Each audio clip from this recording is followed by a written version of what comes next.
Hi అండి. Welcome back to story book audio. ఈ కథ నచ్చితే సబ్స్క్రైబ్ చేసుకోవడం మర్చిపోవద్దు. మా డాన్ బాబు నవ్వలేదు. ఎప్పుడు నవ్వుతాడు అని అడిగేవాళ్ళు. తనకి లవ్ స్టోరీ స్టార్ట్ చేయడం లేదంటారు. సరే చేస్తే కల నిజమా అని ఆస్కింగ్. ఈ అలారా మీతో విసిరావరల్. వెహికల్‌లో వెనక వైపు కూర్చున్నారు విసిరాలు. ముందు డ్రైవర్‌తో పాటు ఇంకో అతను కూర్చున్నాడు. విశిష్ట వైపు వీరే కామ్‌గా తన వైపే చూస్తుంటే, విశిష్ట ఏంటి అలా చూస్తున్నావు అని అడిగింది. ఏం లేదని తల అడ్డంగా ఊపాడు. విశిష్ట వీర భుజంపై తలపెట్టి, నాకు నిద్రొస్తుంది. ఏంటో మత్తుగా ఉంది అంటూ కళ్ళు మూసుకొని, మళ్ళీ వెంటనే అవును అంటూ తలెత్తి, రాత్రి నేను బాటిల్ తీసుకొని హెల్త్ డ్రింక్ తాగాను. తర్వాత చూస్తే మంచం మీదున్నా. ఎలా అని అడిగింది ఆశ్చర్యంగా. జాన్ ఇక్కడ కాదు తర్వాత మాట్లాడుకుందాం. నన్ను నిన్ను అలాగే చూడనీ కాసేపు అంటూ తన వైపే చూస్తున్నాడు సీరియస్‌గా. విశిష్ట ఏ డాన్ నువ్వలా చూస్తే నాకు సిగ్గేస్తుంది. చూపు తిప్పు అంటూ తను నవ్వుతూ బయటికి చూస్తుంది. మళ్ళీ వెంటనే అవును. నేను ఆ ఇంట్లోనే ఉన్నా అని అంత కరెక్ట్‌గా ఎలా గెస్ చేసావు? వీరా నేను దొంగను జాన్. ఏదైనా కనిపెట్టగలను. విశిష్ట బుంగమూతి పెట్టి అదే ఎలా? వీర సరే నీ కార్ నంబర్ చెప్పు. విశిష్ట 011 వీర సరే నువ్వు ఖాళీ ఇంటికొచ్చినప్పుడు స్కూటీ మీద వచ్చావు కదా! దాని నంబర్ విశిష్ట 1011 వీరా నీ మొబైల్ నంబర్ లాస్ట్‌లో 00111 ఇవన్నీ కలిపితే వచ్చే సంఖ్య 3 కాబట్టి నీ లక్కీ నంబర్ 3 అందుకే నువ్వు అటు నుంచి ఇటు నుంచి ఎటు చూసినా మధ్యలో ఉండే మూడో స్థానంలో ఉండే ఇంట్లో ఉంటావని అనుకున్నాను. నిన్ను పట్టుకున్నానంటూ వివరణ ఇచ్చేసరికి అది విని డీడీ పాపకు సౌండ్ లేదు. అలాగే చూస్తూ ఉండిపోయింది. వీరా సుబ్బు నా జాన్‌ని నా నుంచి దూరం చేయడానికి హెల్ప్ చేస్తావా? వస్తున్నారా? అయిపోయావు నా చేతిలో అనుకుంటాడు. అలా అనుకుంటూ సీరియస్‌గా ఆలోచిస్తుంటే విశిష్ట how cute my dear don నీ మీద ఇంకా పెరిగింది ఇష్ అనుకుంటూ నిద్రలోకి జారుకుంది. దాదాపు 3 గంటల జర్నీ తర్వాత సిటీ రావడంతో డ్రైవర్ వెహికల్ ఆపాడు. వెనక్కి తిరిగి యాహా! అంటూ పెద్దగా చెప్పబోతుంటే వీర ఇష్ మేరీ జాన్ అంటూ నిద్రపోతున్న విశిష్టని చూపించింది. నేను చెప్పే అడ్రస్‌కి పో నువ్వు. నువ్వు అడిగినంత అమౌంట్ పడేస్తా అంటూ సీరియస్‌గా చెప్పాడు. అడిగినంత అమౌంట్ అన్న మాటకి టెంప్ట్ అయ్యి డ్రైవర్ బాబు అడ్రస్ అడిగి కార్ ఫాస్ట్ పెంచాడు. వీర విషయం చూస్తూ ఇదంతా నిజమే కదా జాన్ అనుకున్నాడు. ఇంకో గంట తర్వాత సమీర్ ఇంటి ముందు ఒక కారొచ్చి ఆగింది. అందులో నుండి సూరజ్ అంకుల్ దిగాడు. ఆయన చూడగానే సమీర్ ఏంటి? సూరజ్ భయ్య ఇలా వచ్చారు అని అడిగాడు సీరియస్‌గా. సూరజ్ ఏడుస్తూ ప్లీజ్ సమీర్ నా ఒక్కగానొక్క కొడుకువాడు. వదిలేయమని వీరి కాళ్ళు పట్టుకుందామని వచ్చా. అంతేకాదు తను అడిగినంత అమౌంట్ ఇస్తాను అన్నాడు. సమీర్ అది అంటూ చూసేసరికి ఫారెస్ట్ డిపార్ట్మెంట్ వెహికల్ వచ్చి ఆగింది. అందులో నుండి డ్రైవర్ బాబు ముందు దిగి డోర్ తీయగానే వీర నిద్రపోతున్న తన జాన్ని 2 చేతులతో జాగ్రత్తగా ఎత్తుకొనొస్తుంటే అప్పుడే బయటికి వచ్చినకు సూరజ్ అంకుల్ నోరు తెరుచుకొని చూస్తున్నారు. విశిష్టకి మెలకువ రావడంతో కళ్ళు తెరిచి వచ్చేసామా? దించుడా అనంటూ దిగింది. ఆత్రంగా ఎలా ఉన్నారని అడగబోయి సూరజ్‌ని చూసి ఆగిపోయారు. వీర సూరజ్‌ని కోపంగా చూస్తూ లోపలికెళ్తూ ఖాళీ అని పిలిచి డ్రైవర్ బాబుని చూపించి అతనికి ఎంత అమౌంట్ కావాలో అంత ఇచ్చేసేయ్ అంటూ వెళ్ళిపోయాడు. సూరజ్ ఏడుస్తూ వీర వెనకే వచ్చి కాళ్ళు పట్టుకొని ప్లీజ్ నా కొడుకుని వదిలేయ్ వీర అన్నాడు. వీర జాన్ నువ్వెళ్ళి ఫ్రెష్ అయ్యి రెస్ట్ తీసుకో చిట్టి అంటూ కేక వేశాడు. కిచెన్‌లో పల్లీలు తింటున్న చిట్టి ఆ కేక విని వచ్చేసాడు నా మొగుడనుకుంటూ పరిగెత్తుకుంటూ వచ్చాడు. వీర రేయ్ మేడంకి అరగంటలో భోజనం పెట్టు. తనకేం ఇబ్బంది కలగకుండా చూసుకో. చిన్న దెబ్బ తగిలినా చేస్తావు. వెళ్ళన్నాడు. విశిష్ట ఏదో చెప్పబోతుంటే జాన్ నువ్వెళ్ళు అంటూ చిరునవ్వుతో చెప్పాడు. అంతే అది చూసి ఆల్మోస్ట్ అందరికి హార్ట్ అటాక్ ఆగయ్యా. కల నిజమా? ట్రూత్ ఆ డ్రీమా? అంటూ అందరూ గించుకున్నారు. నిజమే అనుకుని కన్ఫర్మ్ చేసుకున్నారు. విశిష్ట నువ్వు రా అంటూ చేయి పట్టుకొని తీసుకెళ్తుంటే వీర తన ఖాళీ వాళ్ళ రూమ్‌లోకి తీసుకెళ్ళి డోర్ వేసి హగ్ చేసుకొని జాన్ ప్లీజ్ నేను చెప్పింది విను అంటూ నుదుటిని కిస్ చేశాడు. విశిష్ట సరే వింటా. చెప్పు అంటూ వీర భుజం చుట్టూ చేతులేసి పైకి చూసి నవ్వింది. వీర నువ్వు చాలా అలసిపోయావు. వెళ్ళి స్నానం చేసి అన్నం తినేసి పడుకో. నాకు చాలా పనులున్నాయి. సరే అని అనగానే విశిష్ట ఆశ్చర్యంగా డాన్ నువ్వేనా మాట్లాడేది? ఎక్కడి నుండి వస్తున్నాయి ఆ మాటలు? ఆ! అంటూ చూసేసరికి వీర నిన్ను చూసే వస్తున్నాయి. నువ్వు నా నవ్వు, ప్రేమ నీకు మాత్రమే సొంతం. విశిష్ట మరి కాళీ అన్న, సింహ అన్న, సుబ్బు, వీర ఛీ! వాళ్ళందరిని నా జాన్‌తో ఎలా పోల్చకు. పద అంటూ డోర్ తీసి లిఫ్ట్ దగ్గరికి వదిలాడు. సూరజ్ గబగబా పరిగెత్తుకుంటూ వచ్చి, అమ్మా విశిష్ట, నా బంగారు తల్లి, ఇదిగో నీ ఫోన్ అంటూ ఇచ్చేసరికి విశిష్ట ఆశ్చర్యంగా హాయ్ ఇది ఉందా అనుకుంటూ తీసుకుంది. వీర వైపు చూసి బాయ్ అంటూ వెళ్ళిపోయింది. వీర తను వెళ్ళిన వైపే హ్యాపీగా ఏంటి హ్యాపీగా చూస్తూ సడన్‌గా అందరి వైపు కోపంగా ఏంటి కోపంగా సేమ్ మఫ్ఫే ఫేస్‌తో చూసాడు. అంటే డాన్ బాబు మారింది కేవలం జాన్ వరకే. మిగతా అంతా సేమ్ టు సేమ్. చిట్టి ఓర్ని వేషాలో ఇలా అపరిచితుడు ఆగయ్యా అనుకుంటూ విశిష్ట దగ్గరికెళ్ళాడు. తన వెనకే సురేఖ, చింటూ, మింటూ కూడా ఎళ్లారు. వీర సోఫాలో కూర్చుని కాలి మీద కాలేసుకొని కాలి సిగరెట్ అనగానే కాలి సిగరెట్ ఇచ్చి లైటర్‌తో వెలిగించాడు. వీర పొగ వదులుతూ ఇప్పుడు చెప్పువే ఏంటి నీ ఏడుపంటూ సూరజ్ వైపు చూశాడు. సూరజ్ వీర దగ్గరకొచ్చి నీకెంత కావాలో అడుగు. 10,00,000, 20,00,000 ఎంత అడిగినా ఇస్తా. నా కొడుకుని మాత్రం వదిలేయ్ వీరా! ప్లీజ్ అంటూ కాళ్ళ దగ్గర కూర్చున్నాడు. వీర చుట్టూ చూస్తూ సుబ్బు ఏడి? అని అడిగాడు కోపంగా. కోకి ఏం చెప్పాలో అర్థం కాలేదు. సూరజ్ ముందు ఎందుకని ఏం మాట్లాడలేదు. సింహ బయటికి వెళ్ళాడు వచ్చేస్తాడు. వీర ఖాళీ. ఆ వేణు కాల్ చేయనగానే ఖాళీ వెంటనే కాల్ చేసి వీరకిచ్చాడు. అవతల లిఫ్ట్ చేయగానే వీరా, వేణు వాడిని తీసుకొని సమీర్ ఇంటికొచ్చేయి. ఖాళీ నీకు లొకేషన్ షేర్ చేస్తాడని చెప్పి కాల్ కట్ చేశాడు. సూరజ్ చాలా థాంక్స్ వీరా అంటూ కళ్ళు తుడుచుకుంటూ పైకి లేవగానే వీర తొందరపడకు. నీ కొడుకుని నీకు అప్పగించను. చూపిస్తా. వాడిక్కడే ఉంటాడు. ఆ వాల్యుబుల్ వస్తువులు తెచ్చాక నువ్వు వాటిని సేల్ చేసి అమౌంట్ మొత్తం మాకే ఇచ్చి అప్పుడు పట్టుకెళ్ళి నీ కొడుకుని అన్నాడు సీరియస్‌గా చూస్తూ. అందరూ షాక్. కో మాత్రం ఒకందుకే హ్యాపీ. వీర ఏం మారలేదు. కో కాస్త తట్టుకోండి. త్వరలోనే అది జరుగుతుంది. పైన చిట్టి విశిష్‌తో ఏంటి మేడం ఏమైపోయారు? అసలు ప్రపంచంలో ఎనిమిదో వింత మఫిన్ అవ్వడమేంటి అంటూ ఆశ్చర్యంగా చూశాడు. ఇంకోసారి నా భర్తను పట్టుకొని మఫ్యా అన్నావంటే నీ గుండు గులాబ్ జామ్ అవుతుంది. జాగ్రత్త అంటూ వేలు చూపించింది. అది చూసి సురేఖ వీడికి ఓవర్ యాక్షన్ చాలా ఎక్కువైంది విషి అంది సీరియస్‌గా. అందుకేగా తన వేషాలన్నీ వీడియో తీయమని మింటూకి నేర్పించాను అంది విశిష్ట. చిట్టి అంటే ఆ వీడియోలు మీరు అంటూ షాక్ అయ్యాడు. నేనే తీయమని చెప్పా అంటూ నవ్వింది విశిష్ట. చిట్టి ఎందుకు మేడం? మీకు నా మీద అంత కక్ష? మరెందుకు నువ్వు మైండ్ పోయినట్టు యాక్ట్ చేశావు? అని అడిగింది విశిష్ట. దానికి కారణం మీరే. నా పాటికి నేనుంటే ఎందుకు మఫే? అదే వీర అన్నని మారుస్తా అంటూ మంగమ్మ శపథం చేసి అర్ధరాత్రి ఆ వన్కే చేనులో తీసుకెళ్లారు.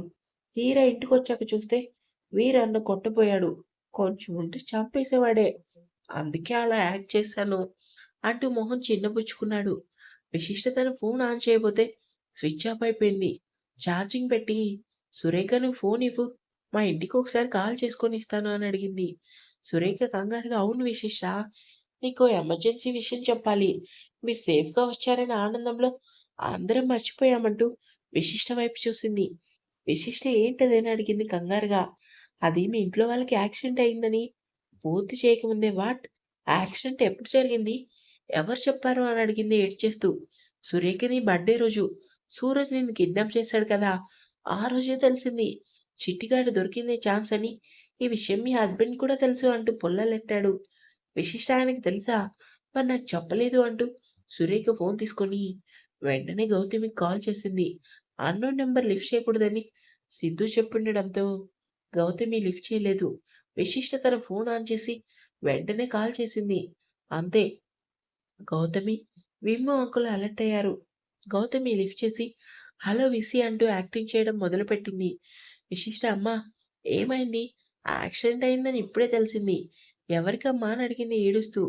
నాకు, నాన్నకి ఇద్దరికీ. మీరు కారుని మన కార్‌ని లారీ గుద్దేసిందంటూ జీవిస్తుంటే, అమ్మ, నాన్న నువ్వెలా ఉన్నారు అని అడిగింది కంగారుగా. నేను బానే ఉన్నా. నాన్న తలకి బలమైన దెబ్బ తగిలి కోమాలో ఉన్నారని చెప్పింది. విమ్ము అంకుల్ టెన్షన్‌గా తిరుగుతున్నాడు. ఎలాగైనా నా కూతుర్ని వాడి దగ్గర నుంచి తెచ్చేసుకుంటా. సిద్ధు చెప్పినట్లు బెటర్ ట్రీట్‌మెంట్ కోసం యూకే అని చెప్పి అందరం అక్కడికి వెళ్ళిపోతాం. ఆ తర్వాత ఆ వీరగాడిని అరెస్ట్ చేయించి జైల్లో పెట్టిస్తా. లేనిపోనివి కల్పించి చెప్పి నా కూతురు చేత వాడికి డైవర్స్ ఇప్పించి తనకి మంచి సంబంధం చూసి పెళ్లి చేస్తాననుకుంటున్నాడు. మనోళ్ళ అమ్మో విమ్మో అంకుల్ ఎంత కన్నింగ్ ప్లాన్స్ ఏస్తున్నావు? విశిష్ట అయ్యో అమ్మా! నేను వెంటనే బయలుదేరొస్తున్నా అంటూ కట్ చేసి కిందకి పరిగెత్తింది. కింద సమీర్, సూరజ్, సింహ ముగ్గురు గార్డెన్‌లో వెయిటింగ్. కాళీ, వీర ఏదో మాట్లాడుకుంటుంటే విశిష్ట కోపంగా వచ్చి వీర చేయి పట్టుకొని బరాబరా లాక్కొని పైకి తెచ్చేసింది. అప్పటికే చిట్టిగాడి జంప్ సురేఖ విసిరలను చూసి పిల్లలతో సహా వెళ్ళిపోయింది. వీర విశిష్ట చేయి వదిలి ఏడుస్తుంటే వీర ఏమైంది జాన్? ఎందుకు ఏడుస్తున్నావు అని అడిగాడు ఆశ్చర్యంగా. విశిష్ట మా పేరెంట్స్‌కి యాక్సిడెంట్ అయిందని నీకు తెలుసా? ఆ తెలుసు. అయితే విశిష్ట నాకెందుకు చెప్పలేదు అని అడిగింది కోపంగా. వీర నేను అసలు ఆ విషయమే మర్చిపోయాను. విశిష్ట అలా ఎలా మర్చిపోయావు? నాకు చెప్పాలి కదా అంటూ కళ్ళు తుడుచుకుంటుంటే వీర చూడు జాన్ ఆ రోజు మనిద్దరికీ యాక్సిడెంట్ అయింది. మళ్ళీ ఇవాళ వచ్చాం అక్కడి నుంచి. మధ్యలో నాకు ఆ విషయమే గుర్తు రాలేదు. ఇప్పుడు నువ్వు అడిగితే గుర్తొచ్చింది అన్నాడు. విశిష్ట సరే ఒప్పుకుంటాను. అక్కడ గుర్తులేదు. మరి మనం వెహికల్ ఎక్కాకైనా చెప్పాలి కదా! అదే చెప్పాగా గుర్తులేదని. ఒకవేళ గుర్తొచ్చినా చెప్పేవాడిని కాదు. అంటూ షర్ట్ తీసి టవల్ తీసుకొని స్నానానికెళ్ళబోతుంటే, అరే!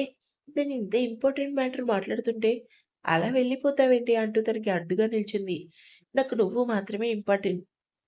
జరుగు అంటూ తనని పక్కకి జరిపి బాత్రూంలోకెళ్ళాడు.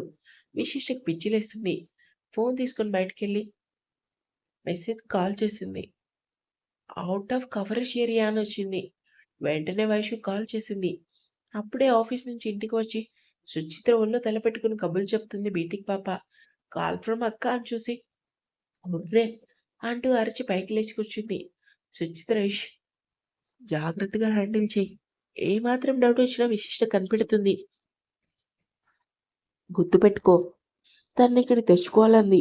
వైషు ఓకే అత్త అంటూ ఫోన్ లిఫ్ట్ చేసి హలో అక్క అంటూ డల్‌గా మాట్లాడింది. విశిష్ట వైషు నాన్న ఎలా ఉన్నారు? అసలేం జరిగింది అని అడిగింది కంగారుగా. వైషు సుచిత్ర వైపు చూసి స్పీకర్ ఆన్ చేసి అక్క నీ బర్త్‌డే రోజు మమ్మీ డ్యాడీ నీ పేరు మీద పూజ చేయించి గుడి నుంచి వస్తుంటే యాక్సిడెంట్ అయింది. మమ్మీకి చిన్న గాయాలే. But daddy position is in critical అంటూ సెంటిమెంట్ అనే సెంటు పూసింది. విశిష్ట ఏడ్చేస్తూ నువ్వు వచ్చేసావా మరి అని అడిగింది.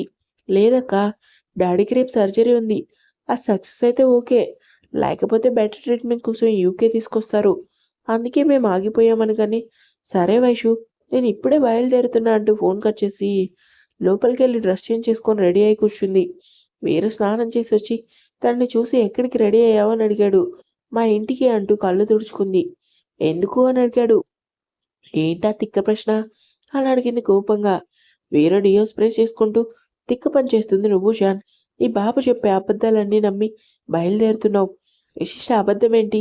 ఏం మాట్లాడుతున్నావో నీకు అర్థమవుతుందా? అని అడిగింది ఆశ్చర్యంగా. మరి ఒకవేళ నిజమైతే నువ్వు 3 రోజుల నుంచి వాళ్ళకి ఫోన్ చేయలేదు కదా! అప్పుడైనా నీకు తెలిసేలా చేయాలి కదా అని అడిగాడు తల దూకుంటూ. విశిష్ట నేనెక్కడున్నానో వాళ్ళకి తెలియకుండా ఎలా చెప్తారు? వాళ్ళకి నేను రీచ్ అవ్వడానికి ఉన్న ఆధారం నా ఫోన్ మాత్రమే.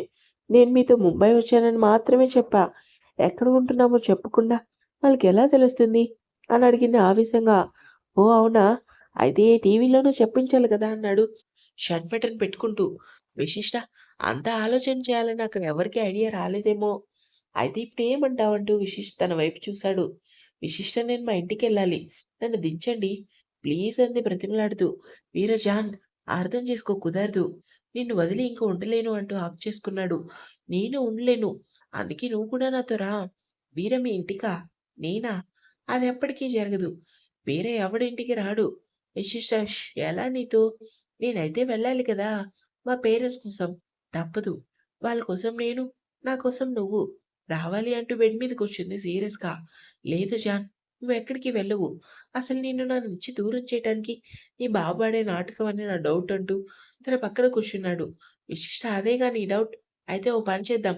ఒకవేళ నువ్వు చెప్పింది నిజమైతే నేను వెంటనే వచ్చేస్తా. నిమిషం కూడా ఉండను. వీరే ఏం మాట్లాడలేదు. విశిష్ట చెప్పు అంటూ బుగ్గలాగింది. ఆగు. పొద్దున్నే కదా నాకు ఓకే చెప్పావు. అంతలోనే దూరంగా వెళ్తా అంటున్నావు.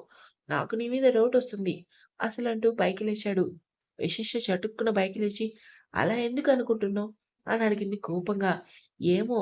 నీకు నేనంటే కోపం, అసహ్యం, ద్వేషం" అంటూ చెప్తుంటే, విశిష్ట వీర నోటికి చెయ్యి అడ్డుపెట్టి, "ప్లీజ్ అలా అనొద్దు" అంది ఏడ్చేస్తూ. "నేను కాదంది నువ్వే." "నేనా? ఎప్పుడు?" అని అడిగింది ఆశ్చర్యంగా. "ఇదివరకు అన్నావుగా, అందుకే అంటున్నా. నువ్వు ఇవాళ పొద్దున లవ్ యూ అని చెప్పడం, ఇప్పుడు మీ ఇంటికెళ్ళిపోతాననడం, ఇదంతా చూస్తుంటే నువ్వు నాకు దూరంగా ఎళ్ళిపోవటానికి మీ వాళ్ళతో కలిసి అంతే." విశిష్ట టపీమని ఒకటి పీకింది చెంప మీద. వీర సీరియస్‌గా చూసేసరికి, "ఏమనుకుంటున్నావు నా గురించి? అసలేం తెలుసు నీకు నా గురించి? ఆ! ఆడపిల్ల మనసు ఎంత సున్నితంగా ఉంటుందో నీకు తెలుసా?" "అవును" అన్నాను. "అంటే నువ్వు అసహ్యం. కానీ ఎప్పుడు? నా ఇష్టానికి విలువ ఇవ్వకుండా, నీ ఇష్టానికి తాళి కట్టినప్పుడు. నువ్వంటే కోపం కానీ ఎప్పుడు? నాతో ఇష్టంతో పని లేకుండా దేశం మొత్తం తిప్పుతుంటే." వీర చెంపరుద్దుకుంటూ తననే చూస్తున్నాడు కామ్‌గా. సూరజ్ కిడ్నాప్ చేసినప్పుడు నాకడొచ్చి కర్చీఫ్ అడ్డు పెట్టడమే గుర్తుంది. తర్వాత చూస్తే ఎక్కడున్నానో, ఏ స్థితిలో ఉన్నానో అర్థం కాలేదు. నాకొక్కటే అర్థమైంది. నన్ను వదలకుండా పంటి బిగువున నొప్పి భరిస్తూ ఒక్క చేత్తో పట్టుకున్నావు. అది చూస్తే అర్థమైంది.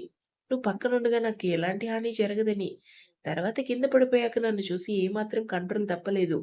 అంతెందుకు పెళ్ళై 40 రోజులైంది. ఏనాడు నువ్వు హద్దు దాటలేదు.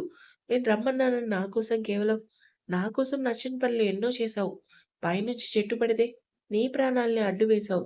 ఇది చాలు ఏ అమ్మాయైనా తన భర్తని ఇష్టపడటానికి. నేనేదో తాగి ఏదేదో వాగుతుంటే నువ్వు అడ్వాంటేజ్ తీసుకోకుండా నన్ను జాగ్రత్తగా చూసుకున్నావు. ఇంతలా నన్ను ఎవరు ప్రేమించలేదు. నా కోసం ఇంత చేసిన నిన్ను వదిలేసి వెళ్ళిపోతానా? మోసం చేస్తున్నా అని ఎలా అంటున్నావు? ఐ హేట్ యూ అంటూ ఏడుస్తూ బయటికెళ్ళిపోయింది. వీరికి మైండ్ బ్లాక్ అవుతుంది. నా జాన్ని ఎందుకంతలా బాధపెట్టాను? చా అనుకుంటూ బయటికెళ్ళాడు. ఉయ్యాల్లో మోకాళ్ళ మీద తలపెట్టి ఏడుస్తున్న విశిష్టను చూసి తనకు తెలియని బాధ కలుగుతుంది. వెంటనే వెళ్లి జాన్ అని పిలిచాడు. విశిష్ట నుంచి రెస్పాన్స్ లేకపోయేసరికి తల మీద చెయ్యి వేశాడు.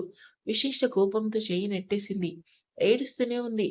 వీర తన ముందుకొచ్చి తలెత్తాడు. కంటి నుంచి ధారలుగా కారుతున్న నీరు చూసి, "సారీ వినండ్రోయ్ సారీ అంట" అనన్నాడు నెమ్మదిగా. "ఇంకా ఉంది"